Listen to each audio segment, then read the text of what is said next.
मेरे वीडियो को मत देखना, मेरे वीडियो को मत देखना, नहीं तो संक्रमित हो जाओगे।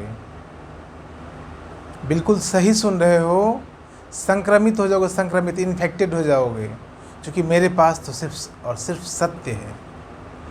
सत्य से बच नहीं पाओगे तुम। सत्य से बचने का कोई उपाय भी नहीं है। तुम्हारे भीतर भी सत्य है, तुम्हारे भीतर भी गहरे में सिर्फ और सिर्फ सत्य है। और मेरे पास तो पूरा का पूरा सत्य है।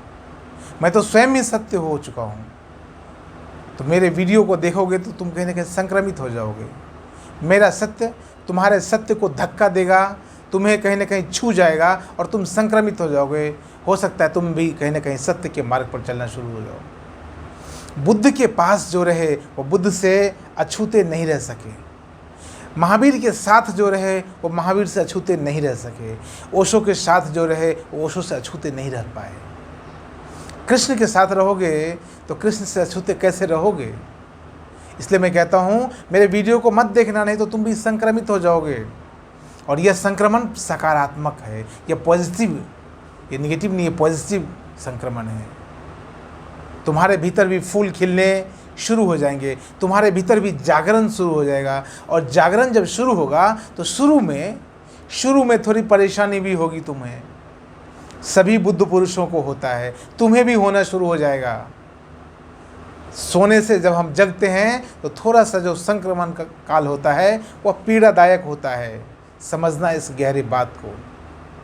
इसलिए कहता हूँ मुझे तब सुनना, मुझे तब जानना, मुझे तब मेरे पर गौर करना जब तुम जागने के लिए तैयार हो सको, अन्यथा मत सुनना। मेरा जीवन, मैं जो कुछ कह रहा हूँ वह पूरी तरह से सत्य से सराबोर होकर कह रहा हूँ, सत्य को जानकर कह रहा हूँ, सत्य को जी कर कह रहा हूँ। उस सत्य को जानने के लिए, उस सत्य को जीने के लिए उसका मूल्य चुकाया है। जो अभी तक की जो उम्र है, इस उम्र में तमाम तरह के पीड़ा से गुजरने का अनुभव रहा है, उससे गुजरा हूँ। तब जाकर तुम्हारे लिए कुछ सत्य बयां कर पाता हूँ। जो बयां करने लायक नहीं उसको भी बयां कर पाता हूँ, वो सत्य है। उसको कहने के लिए बहुत बहुत कुछ कहना पड़ता है, बहुत तरह के इशारे करने पड़ते हैं। इसलिए कहता हूँ यदि जागरण की कला सीखनी है, यदि जागना चाहो, यदि संबोधि को उपलब्ध होना चाहो, यदि उस ऊंचाई पर पहुंचना चाहो, यदि अपनी चेतना को ऊपर उठाना चाहो, तो ही मुझे सुनना, अन्यथा मत सुनना। धन्यवाद।